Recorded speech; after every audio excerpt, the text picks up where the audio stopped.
శ్రీ మహాగణాధిపతయే నమః. శ్రీ మహాసరస్వత్యై నమః. శ్రీ గురుభ్యో నమః. 2026వ సంవత్సరము ఫిబ్రవరి మాసంలో 1వ తారీఖు నుండి 15వ తారీఖు వరకు తులారాశి జాతకులకు గోచార ఫలితాలు ఎలా ఉన్నాయో తెలుసుకుందాం.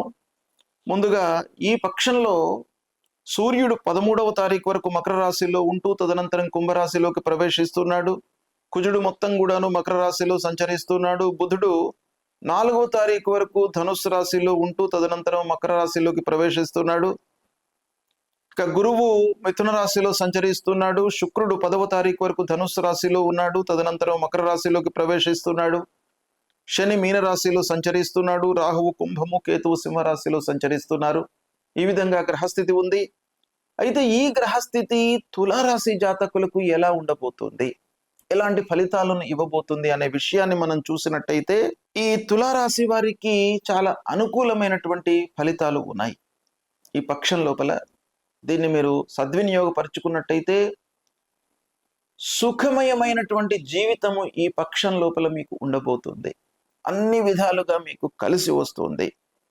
శత్రువుల నుండి మీరు కార్య సాఫల్యాన్ని పొందుతారు. అంటే పూర్వము ఎవరైతే మీకు శత్రువులు ఉన్నారు వాళ్ళందరూ కూడాను మీకు ఈ పక్షం లోపల సహాయపడేటువంటి అవకాశాలు ఉన్నాయి. వాళ్ళు నిజస్వరూపాన్ని గుర్తించి మీకు ఏదో రకంగా సహాయ సహకారాలు అందించేటువంటి అవకాశాలు బాగా కనబడుతున్నాయి. ఇల్లు, భూమి, వాహనము కొనుగోలు చేసేటువంటి అవకాశం కూడాను ఈ పక్షం లోపల కనబడుతుంది. అదృష్టం బాగా కలిసి వస్తుంది. మీరు కొంత ఎఫర్ట్స్ పెట్టినట్టయితే ఆ భగవంతుడి యొక్క అనుగ్రహము గ్రహాల రూపకంలా మీకు అదృష్టాన్ని ఇచ్చేటువంటి అవకాశం బాగా ఉంది. ముఖ్యంగా అనారోగ్య సమస్యలన్నీ కూడాను దూరం అయిపోతాయి. పూర్వం ఏవైతే మీరు ఫేస్ చేశారో ఇబ్బందులు, శారీరక మానసిక ఇబ్బందులన్నీ కూడాను ఈ పక్షం లోపల విముక్తి అయ్యేటువంటి అవకాశాలు ఉన్నాయి. కొంత ఆలోచించి స్టెప్స్ తీసుకోండి, సత్ఫలితాలను పొందుతారు. కేతువు లాభస్థానంలో ఉన్నాడు. చాలా అనుకూలమైనటువంటి ఫలితాలను ఇవ్వబోతున్నాడు. మానసికంగా మీకు చాలా సంతృప్తిని కలిగిస్తాడు. అది చాలా ప్రధానమైనటువంటి అంశం. మనిషికి ఎన్ని ఉన్నప్పటికీ ఆనందము, సౌఖ్యము, సుఖము లేనట్టయితే ఇవన్నీ కూడాను నిరర్థకం గనక ఈ పక్షం లోపల మీరు సంతోషదాయకమైనటువంటి ఫలితాలను పొందేటువంటి అవకాశాలు ఉన్నాయి.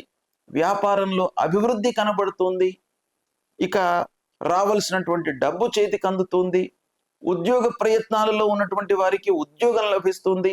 ఆల్రెడీ ఉద్యోగంలో ఉన్నటువంటి వారికి ప్రమోషన్స్, బోనస్ రూపకంగా మీకు అనుకూలమైనటువంటి వాతావరణం కనబడుతుంది. అందరితో కూడాను సంబంధ బాంధవ్యాలు మెరుగుపడతాయి. శుభఫలమైనటువంటి ఫలితాలను పొందుతారు. ఇక భక్తి భావనలు ముఖ్యంగా పెరుగుతాయి. ఈ పక్షం లోపల అన్ని విషయాల లోపల కూడాను మీకు ప్రారంభము కలుగుతుంది. ఇక విదేశీ ప్రయాణాలు కూడాను కనబడుతున్నాయి. పూర్వం ఉన్నటువంటి సమస్యలు అన్నీ కూడాను ఈ పక్షం లోపల మీకు దూరమయ్యే అవకాశాలు చాలా ఉన్నాయి. ఇక కుటుంబంలో ఆనందం వెల్లివిరుస్తుంది. సంతోషకరమైనటువంటి సంఘటనలు చాలా కనబడుతున్నాయి. ఈ పక్షం లోపల ఆస్తులను కొనుగోలు చేసేటువంటి అవకాశాలు ముఖ్యంగా ఉన్నాయి. కాకపోతే ఆ డబ్బును వెచ్చించేటువంటి సమయం లోపల, ఆస్తులు కొనేటువంటి సమయం లోపల కొంత డాక్యుమెంటేషన్ విషయంలో కానివ్వండి, కొంత స్నేహితుల మూలకంగా కానీ కొన్ని విషయాలలో మీకు ఆలస్యం జరిగేటువంటి అవకాశం ఉంది. కాబట్టి దాన్ని కొంత సద్వినియోగపరుచుకున్నట్టయితే మీకు చాలా విషయాలలో శుభప్రదమైనటువంటి ఫలితాలు ఈ పక్షంలో కనబడుతున్నాయి. తులారాశి వారికి ఈ పక్షము అన్ని విధాలుగా కలిసి వస్తుంది. చాలా సద్వినియోగమైనటువంటి ఫలితాలు ఉంటాయి. దీన్ని మీరు ఉపయోగించుకోండి. ముఖ్యంగా తులారాశి వారు మహాలక్ష్మి అమ్మవారిని పూజించండి. ఈ పక్షం లోపల మహాకాళి, మహాలక్ష్మి, మహాసరస్వతి స్వరూపిణి అయినటువంటి ఆ అమ్మవారిని మీరు కొలిచినట్టయితే చాలా విషయాలలో మీకు సత్ఫలితాలు కలుగుతాయి. తులారాశి వారికి ఈ పక్షం చాలా అనుకూలంగా ఉండబోతుంది. సద్వినియోగపరచుకోండి. శుభం.